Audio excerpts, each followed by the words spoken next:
And then curating content, again, back to this idea of if you don't have to do it yourself, don't.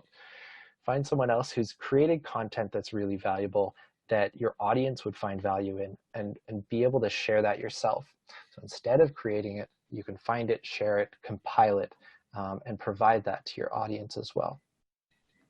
So this is particularly effective with content like email newsletters or e-magazines, where the natural tendency is to link to or have lots of different pieces of content in there.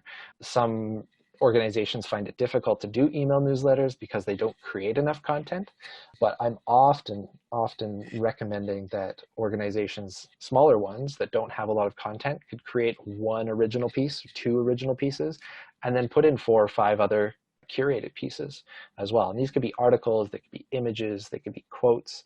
Always, you want to make sure you're giving credit, showing appreciation for who actually did create it.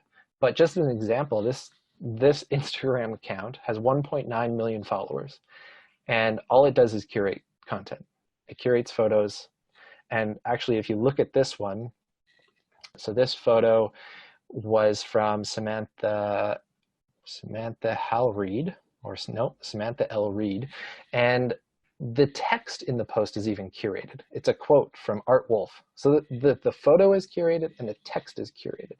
And that's what this account does. They have 1.9 million followers. So curation is an incredibly viable strategy that can be used. So find an image, article, or story from an organization you're closely associated with and ask if you can share it with credit, with a link. If it's a link to an article and you want to put it in your newsletter, you probably don't have to ask because you're linking to the direct piece. But if you want to use someone's image or something like that on your social media, you'll definitely want to ask for permission.